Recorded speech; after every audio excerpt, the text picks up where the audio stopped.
Orucu pozmaq niyyətində olmaq və yaxud da orucu pozmaq istəmək, bu niyyətin sənə gəlməsi orucu pozurmu? Biz bu günləri bu məsələdən danışacağıq. Diqqətlə hər birinizdən dinləməyi tövsiyə edirəm, dəyərli dinləyicilər. Niyyət məsələsi İslam dinində önəmlidir. Çünki bütün ibadətlərdə niyyətin olması vacibdir və mütləqdir və şərtdir. Namaz ibadəti, oruc, zəkat, həc və bundan öncəki dərslərimizdə də söylədik ki, niyyət dillə deyil, insanın qəlbindən keçirməsi artıq onun niyyətidir. Niyyət o qədər gözəl bir ibadətdir ki, alimlər söyləyirlər ki, niyyətin sayəsində insan mükafat və savab qazanır. Niyyətin sayəsində. Ona görə də sələflər deyiblər ki, həmişə niyyətini salih etməyə çalış.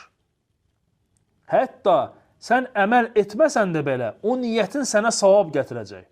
Misal üçün, Allah yolunda hər bir müsəlman şəhid olmağı Allahdan istəməlidir.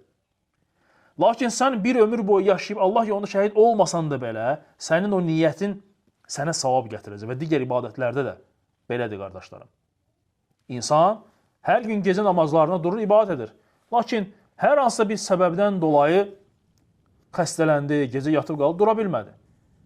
Niyyətinə görə Allah Subhanahu taala ona o savabı, gecə ibadət edənin savabını yazacaqdır. Məsələmizə qayıtdıqda isə, yəni orucu pozmaq niyyətində olmaq orucu pozurmu? Kim ki orucu pozmaq niyyətində olarsa, onun orucu pozulmuş sayılır, hətta yesə də, yeməsə də belə. Hətta yesə də, yeməsə də belə, niyyəti var idisə ki, onu orucu pozun və yaxud da bu günləri oruç tutmayım, onun orucu pozulmuş sayılır. Deməli, misal üçün, səfərə getmək istəyib, lakin sonra səfərə getməkdən vaz keçib bu əməldən. Bəzi alimlər deyirlər ki, məsəl üçün, niyyət edib ki, mən bu günləri oruç tutmayacam. Bugün oruç tutmayacam. Çünki səfərim var. Lakin səhər ayılanda səfərə getməkdən vaz keçib və deyib ki, oruç tuturam. Bu alimlər deyirlər ki, yox, orucu sayılmır.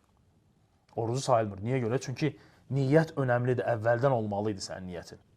Niyyətin sənin əvvəldən nədir? Olmalıydı. Ona görə də Abdurrahman Əs-Sədi deyir ki, niyyətin bütün ibadətlərdə əsasdır və önəmlidir. Pozulduğu zaman ibadət də pozulur. Ona görə də bəzi alimlər deyirlər ki, əgər sənin niyyətində var idi ki, yox, bu günləri oruç tutmayıb, bəlkə pozun bu günləri orucu, yorulmuşam, istəyirəm pozun və yaxud da susuzluq və s. niyyət pozula bilər, oruc pozula bilər o cürlə. Ona görə də alimlər bəziləri söyləyiblər ki, o cürlə niyyət etmək olmaz. Niyyət etmək olmaz. Lakin digər qrup alimlər, onlar deyiblər ki, oruc pozulmur belə bir halda. Oruc belə bir halda pozulmur. Doğrusunu Allah bilir. Doğrusunu Allah bilir. Yəni, mən oxuduğuma və araşdırdığıma görə o alimlər ki, hansı ki, deyiblər ki, o cür niyyətdə olmaq pozur, onlar deyiblər ki, mütləqdir ki, qəzasını tutsun. Doğrusunu Allah bilir.